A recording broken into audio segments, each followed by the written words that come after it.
कविराज श्री कृष्ण भगवान परमात्मा की जय। గౌతమ బుద్ధుడి గురించి మీకు అందరికీ తెలిసే ఉంటుంది, తెలియకుండా ఉండదు. భార్య బిడ్డలు కలిగి ఉన్న ఆయన ముసలివాడిని, రోగిష్ని, శవాన్ని ఈ ముగ్గురిని చూచి మనసు చలించి వెళ్ళిపోయాడు ఆయన. అది ఒక రకంగా తప్పది. భార్య బిడ్డలు ఉండగా వదిలి వెళ్ళకూడదు. ఉదాహరణ చెప్పాలంటే రాముడే మనకి మార్గదర్శకుడు. ఆయన రాముడు వెనకే సీత అన్నట్టుగా ఆయన అడుగులు అడిగేసుకుంటూనే వెళ్ళింది ఆవిడ. వాళ్ళని సహధర్మచారిని అంటారు. పురుషుల్లో కూడా ఆ విధమైన లెక్కే వస్తుంది. స్త్రీకి పురుషుడు, పురుషుడికి స్త్రీ. ఎప్పుడైతే అగ్నిసాక్షిగా వివాహం చేసుకుంటామో ఆ బంధం తెంచింది, గట్టి కాలిపోవాలి తప్ప ఈలోగా విడిచి వెళ్ళకూడదు. ఈ ధర్మం చేసుకోకపోతే వేరే విషయం, మనకి ఏ గొడవ లేదు, వేరే విషయం. ఈ ధర్మాలు అయితే నా పర్సనల్గా అయితే నాకు ముసలితనం అంటే భయం, రోగం అంటే భయం, మృత్యు మనకు తెలియదు, వేరే విషయం. ఈ రోగానికి ఈ ముసలితనానికి మధ్య ఉంది భోగం. ఈ భోగం వల్ల ఈ రెండు సంప్రాప్తిస్తాయి. దీనికి భోగం అంటే కామ, క్రోధ, మోహ, లోభ, మదమాశ్చర్యాదులు. ఈ భోగంతోనే వస్తున్నాయి ఇవన్నీ. దీంతోనే ఈ రెండు సంప్రాప్తించి మన నరకానికి, పునర్జన్మలకి కారణమవుతుంది. ఇది మనమే కాదు, మన సహధర్మచారి అయినటువంటి భార్య బిడ్డల్ని అందరినీ కూడా వెళ్తే స్వర్గం లేదా నరకం ఖచ్చితంగా పునర్జన్మలు తెరవలసిందే. ఈ భూ రుణాలు, జల రుణాలు, స్థల రుణాలు, పితృ రుణాలు, వంశ రుణాలు రకరకాల ఇందులో పుట్టాల్సి వస్తుంది.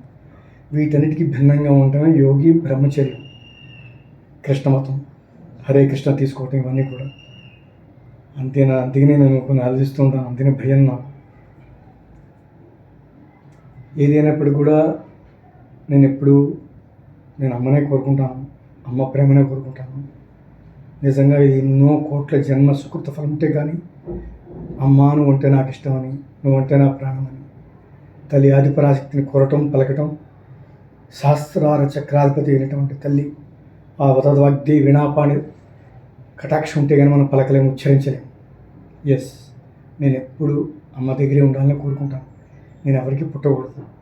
గర్భశోకం, ప్రసవ వేదన, మృత్యు భయాదులు నా వల్ల ఎవరికి కలగద్దు. ఏ తల్లిపాలు నేను తాగద్దు, ఏ జన్మ పుట్టద్దు అని కోరుకుని చివరి జన్మ అమ్మ క్షమించని చెప్పేసి అడుక్కుంటున్నాను.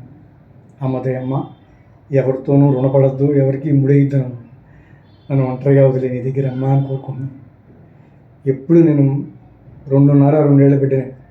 తల్లి పాలు తాగడం మానేసిన తర్వాత తల్లి అమ్మ పాలు అని వెళ్తుంటే చూడు, అమ్మ కొడుతుంది కదా, ఇంకా పాలు అంటే అనంతరం అని కొడుతుంది కదా అమ్మ. అలాంటి చనువు, అలాంటి ప్రేమతోనే ఆదిపరాశక్తి బ్రహ్మ, విష్ణు, శివాత్మిక త్రిమూర్తి ఆత్మక స్వరూపుడైనటువంటి మణిద్వీప్ మహారాణి అమ్మ దగ్గరే ఉండాలని, ఆ విధమైనటువంటి చిత్తంతోనే, మనసుతోనే అమ్మని కౌగిలించుకోవాలని, అమ్మ దగ్గరే ఉండాలని ఇది నా సంకల్పం. నాకు ఇంకే కోరికలు లేవు. ఇవన్నీ బంధాలన్నీ కూడా అశాశ్వతం, బూడిదైపోయేవి. అందుకనే ప్రేమించలేను. ప్రేమ అంటే భయం. ఆ ప్రేమ అంటే నాకు ఇష్టం. అమ్మ ప్రేమ అంటే ఆ ప్రేమ నిర్మలమైనది, స్వచ్ఛమైనది, మోసం తెలియదు, మోసం లేదు. ఆ ప్రేమ అది కనుక నిష్కల్మషంగా ఉంటే మన చుట్టూ ఒక వైబ్రేషన్ ఉంటుంది, ఒక వలయం ఉంటుంది. ఆ వలయమే సెక్యూరిటీ. అమ్మిస్తుంది మనకి ఆ సెక్యూరిటీ. అమ్మ నాకు సదా ఇవ్వాలని, నన్ను కాపాడాలని మనస్ఫూర్తిగా కోరుకుంటూ నేను అమ్మ ఆదిపరాశక్తిగా దక్కాలి. ఈ అందమైన శరీరము, ఈ జన్మ, ఈ ఇత్యాదులు ఇచ్చే నా శక్తులన్నీ కూడా అమ్మ పాదాక్రాంతం అవ్వాలని చిత్తశుద్ధిగా కోరుకుంటున్నాను. అమ్మ నన్ను రక్షించి కాపాడు. నా వల్ల ఏ ప్రాణికి అపకారం కలగద్దు, ఇతర ప్రాణంలో నాకు అపకారం కలగద్దు. నన్ను అభిమానించేవాడికి, నన్ను ప్రేమించేవాడికి, వాడికి చక్కని మహాయోగ్యులైనటువంటి వాడి దొరికి ఆ చందర్కం శబ్ది జరిగి పిల్లలు ఆడుకోవాలి, హ్యాపీ కోరుకుంటాను. నా మెంటాలిటీ ఇది. ప్రేమలో నేను ప్రేమ సముద్రంలో ఎదలేను. అటు వెళ్ళిపోవాలి తప్ప, అటు వెళ్ళటమే తప్ప రావడానికి ఛాన్సే ఉండదు, రాలేము. అందుకని ట్రాక్ ఇదైతే ఉత్తమం అనిపిస్తుంది, ఇదే ఉత్తమం అనిపించడం, ఇదే ఉత్తమం. నాస్తి పునర్జన్మ అయితే ఇదే ఉత్తమం. పునర్జన్మ అంటే భార్య బిడ్డలు ఇంతే. ఇది నేను తెలుసుకున్న నా అంతరాత్మ చెప్పినటువంటి, నా శృతి చెప్పినటువంటి సత్యాలు ఇవి. అమ్మా జగజ్జన స్వరాల మాదిపరాశక్తి రక్షించే బాధ్యత ఇది. అమ్మా I'm sorry my best friends. తల్లి జగన్మాత, అమ్మ, తల్లి జగన్మాత,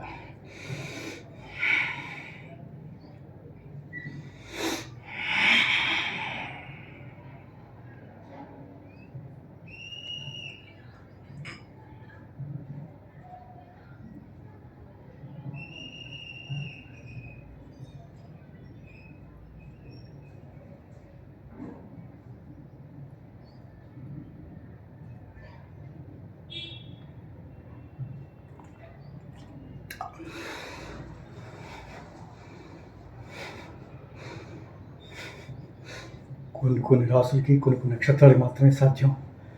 అది కూడా చివరి శ్వాస వరకు కూడా అమ్మ పరీక్ష పెడుతుంది. ఎస్, మాటేసి అమ్మని కౌలించుకోవటం, అమ్మని ముద్దు పెట్టాలని కోరుకోవటం, ఇవన్నీ కూడా ఎన్ని కోట్ల జన్మ ఫలం ఉంటే కానీ దక్కదు. నాకు దేవత కనపడితే నేను చిన్నపిల్లని అయిపోతాను, చాలా చిన్నపిల్లని. ఈ గడ్డాల మిసాలు పడిపోయినా కూడా నా మనసు చిన్నగా అయిపోతుంది. అమ్మని పట్టేసుకుంటా పరిగెత్తుకుని. నాకు అంత ఇష్టం, దేవతలు అంటే అంత ఇష్టం, దేవుడు అంటే అంత ఇష్టం. ఏమో ఎన్ని జన్మల సుకృత ఫలమో తెలియదు, కానీ నాకు అక్కడే ఉండాలంటుంది, నా దగ్గరే ఉండాలంటుంది. ఇంక ఈ భూలోకం రావద్దు. వస్తే అమ్మ నాన్నలతో వాగర్ధావ సంపృక్తో వాగర్ధ ప్రతిపత్తే జతపెత్ర వందే గంగా. నా శివుడే పార్వతీ శివుడు ఇద్దరే మహాశ్రీ నారాయణ స్వరూపాలు, శివకేశవ స్వరూపాలు. వాళ్ళతోనే రావాలి, వాళ్ళతో వెళ్ళిపోవాలి. వాళ్ళ భక్తుల గుంపులో నేను ఒకండిగా రావాలి, వెళ్ళాలి, అంతే తప్ప దీని మీద ఏ కోరికలు ఉండకూడదు, ఏ భ్రాంతులు ఉండకూడదు, ఏ విధంగానూ చలించకూడదు, ఏ కోరికలు రాకూడదు. ఆ విధమైన బుద్ధి ఉండాలంటే 2.5-3 ఏళ్ళు బిడ్డగానే ఉండాలి. అమ్మా నాన్న వదిలితే బిడ్డ ఎంత బెంగ వస్తుంది, అమ్మా నాన్న మీద ఉంటుందా, వేరే ఉండదు కదా. అలాంటి స్మృతితోనే శాశ్వతంగా అమ్మ దగ్గర ఉండాలని కోరుకుంటున్నాను. It's God gift. ఓకే, ఇంకొకసారి కొడదాం. జై జై జై సురాల.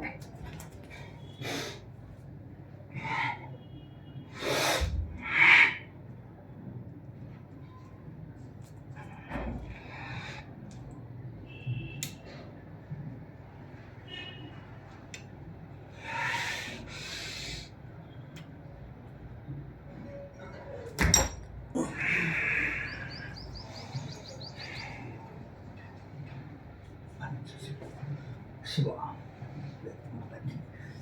ఓకే,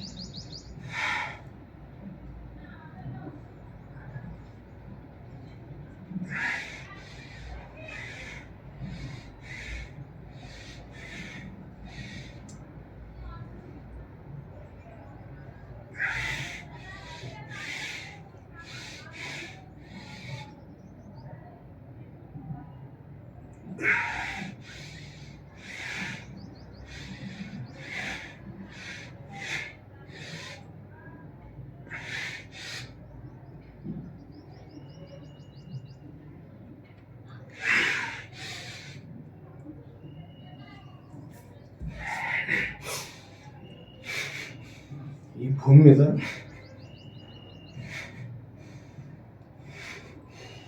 స్త్రీ శయ్యాభావం, స్త్రీతో ఎంత భాగాలు అనుభవిస్తామో అంతకుమించి కష్టాలు అనుభవించి తెలాల్సింది. నేను చెప్పట్లేదు, శాస్త్రాలు చెప్తున్నాను. ఉదాహరణకు బెస్ట్ ఎగ్జాంపుల్, 18-14 సంవత్సరాల పాటు తల్లి సీతమ్మ, రాముల వారు సకల భోగాలు అనుభవించారు. తర్వాత శాశ్వత కష్టాలే. ద్రౌపదమ్మ కూడా అంతే కదా. ఇప్పుడు కూడా భోగం అనుభవిస్తే ఖచ్చితంగా కష్టాలు పడాల్సిందే. అందుకనే నాకు భయం, భోగాలంటే భయం. అలానే కష్టాలు కోరుకోను. ఆ కష్టాలని కూడా ద్రౌపదమ్మ కోరుకుంది, బంగారు తల్లి, పిచ్చి తల్లి. కృష్ణ, ఈ భోగాలు నేను ఏనాడు తలలేకపోయాను. భోగాలే శాశ్వత అనుకున్న ఆలోకం బతికాను. బయటకు వచ్చి ఈ బంధాలు చూశాను. విషం, సోదరితో సమానం. ద్రౌపదమ్మ, ధృతరాష్ట్ర, అందరికీ కూడా, కర్ణుడు అందరికీ కూడా, దుర్యోధన అందరూ కూడా ఎంతో అవమానించి ఎన్నో బాధలు పెట్టారు తల్లి. కృష్ణ దాడలేకున్నాను. ఇకనైనా నన్ను క్షమించి కాపాడి భోగాలు శాశ్వతం అనుకున్నాను. ఏది నాకు వద్దు. నువ్వు పెట్టిన కష్టాలు ఎప్పుడు నాకు నిజంగా నచ్చాయి. నిన్ను దీర్ఘంగా కొలవడానికి, నిన్ను స్మరించుకోవడానికి, నేను సాక్షాత్కారం చేసుకోవడానికి ఇప్పుడు నాకు జ్ఞానోదయం కలిగింది. నేను ఎప్పుడు కోరుకొని భోగాలు. నాకు ఈ కష్టాలే కావాలి, అయినా నన్ను రక్షించు, నా మానాన్ని కాపాడు కృష్ణ కృష్ణ అని చెప్పి అన్నయ్య అని ఏడ్చి, అదే అందరూ ఏడ్చి ఆయన సాక్షాత్కరించి ఆ తల్లికి తప్ప ఎవరు కనపడ్డు వేరే విషయం, భక్తులకి తప్ప దేవుడు ఎవరు కనపడ్డు, చేర్చి కాపాడడం అంతా అది వేరే విషయం, అంతే కదా మీకు తెలుసు. అంటే ఇందులో మర్మం ఏంటంటే భోగాలు ఫలితం కష్టాలు నాకు తెలిసి. అందుకనే నేను సుఖపడడానికి ఇష్టం. నేను ఇప్పుడు కటికి నేల మీద పడుకుంటాను, నాకు ఇష్టం. అస్సలు భోగాలు పడినా నాకు తెలిసి ఇవన్నీ నా సెన్స్ చెప్తుంది. నేను కొన్ని నా సినిమాలతో తెలియజేయాలనుకున్నాను. చాలా విషయాలు ఎన్నో ఉన్నాయి, సందర్భాలను బట్టి నేను తెలియజేస్తుంటాను. వేరే విషయం సినిమాని బట్టి తెలియజేస్తాను. అన్నీ పెడితే బాగోవు. ఇవి కూడా కొన్ని జస్ట్ ట్యాబ్లెట్లనే ఉండాలి, మందు వేసుకునే విధంగానే ఉండాలి, సీన్స్ జస్ట్ లిటిల్గా ఉండాలి. అందుకనే ఈ భోగాలన్నా సుఖాలన్నా నాకు భయం. నేను ఇష్టపడిన వాడిని. ఇష్టం ఉంటుంది కానీ భయం ఖచ్చితంగా నాకు అంతరాత్మ చెప్తుంది. ఖచ్చితంగా ఫలితాన్ని అనుభవించాల్సిందే. కష్టానికి తగ్గ ఫలితం ఉంటుంది, భోగానికి తగ్గ ఫలితం రోగం ఉంటుంది. ఆ తర్వాత ఆటోమేటిక్గా కామన్ మృత్యు, శరీరం సృష్టించిపోయినప్పుడు మనకి ఏంటి ఫలితం ఉండదు, ముసలితం వచ్చినప్పుడు. అందుకని నిత్యం యవ్వనంగా ఉండాలంటే భోగాల వైపు వెళ్ళద్దు. ఎప్పుడు చిరంజీవిగా బతకాలనుకుంటే, మ్యాక్సిమం చిరంజీవిగా బతకాలనుకుంటే ఈ వాతావరణం కరెక్ట్ కాదు. హిమాలయాలు బెస్ట్, పుణ్యక్షేత్రాలు బెస్ట్, సప్తతీర్థాలు బెస్ట్. నిగ్రహశక్తితో కనుక ఉండుంటే, చలించకుండా ఉంటే ఖచ్చితంగా భగవంతుడు ఇచ్చిన ఆయుర్దాయం మనిషికి 120 సంవత్సరాలు. నవగ్రహాదుల ప్రకారం మనిషికి 100 కాదు 120 సంవత్సరాలు, 120 ఇయర్స్. ఈ 120 ఇయర్స్ మ్యాక్సిమం బతకచ్చు నిగ్రహశక్తితో ఉంటే, అస్ఖలితులై ఉంటే. దైవశక్తులు ఖచ్చితంగా యాడ్ అయి ఉంటే సందేహం లేదు. ఒకవేళ ఈ మానవ జన్మ అది గాడ్ గిఫ్ట్, అది ఆయన అక్కడ తీసుకెళ్తే చిరంజీవిగా వెళ్ళిపోవచ్చేమో చెప్పలే. అది నా చేతులు లేదు, మన చేతులు లేదు. అది ప్రయత్నం, అది మన లోపల అంతర్గతమైనటువంటి భగవద్ ధ్యానము, ఆయన మీద ఉన్నటువంటి ప్రేమ భక్తి ఇవన్నీ కూడా ఆయన తీసుకెళ్ళచ్చేమో, దేవతలు తీసుకెళ్ళిపోవచ్చు, వేరే విషయం.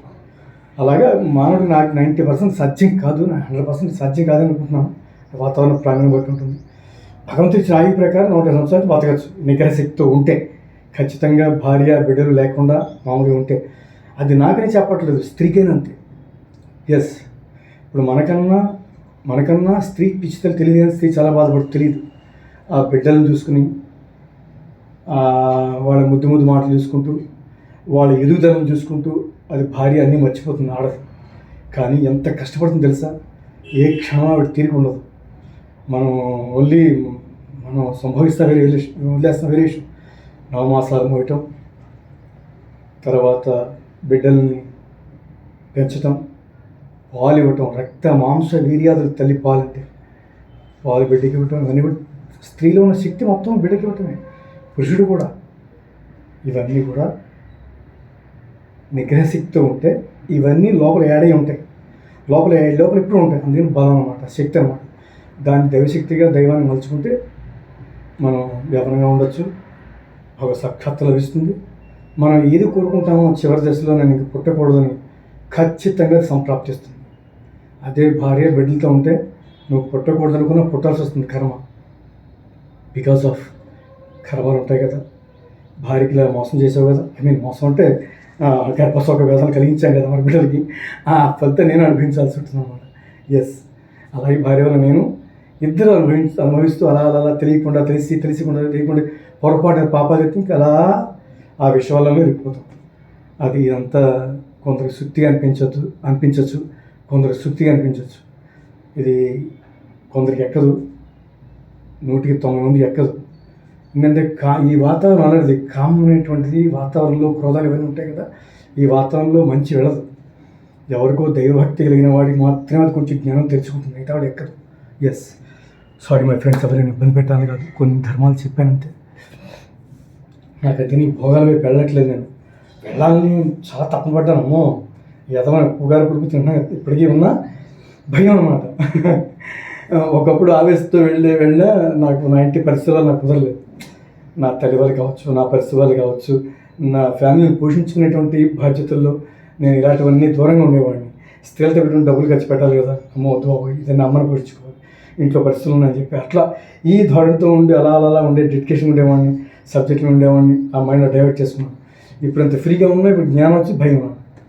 ఇది పరిస్థితి. అందుకని ఏది అయినప్పటికీ కూడా అమ్మవారిని ఎప్పుడు కోరుకుంటాను, యాదృశ్చికముగా తల్లి అమ్మ భువనేశ్వరి ఏమన్నా వస్తే ఏమో తెలియదు కానీ అన్నీ తప్పించమని కోరుకుంటున్నాను అమ్మని. ఎందుకంటే నాకు తెలుసమ్మా, నాకు నీ ప్రేమ గొప్పది, నీవు శాశ్వతం, నేను మళ్ళీ పుట్టకూడదని సంకల్పం నాది. అందుకని నువ్వు నాకు ఏం చేస్తావో నాకు తెలియదు, నీదే భారం. అమ్మ పాదాన్ని శరణు వేయడాను ఆవిడ ఇష్టం, అంతే. శరణు మాత, ఈ భోగాలను దూరం చేతుంది, అశాశ్వత ఇవి నాకు. ఓకే ఫ్రెండ్స్, ఎవరిని పెట్టండి. హరే కృష్ణ హరే రామ.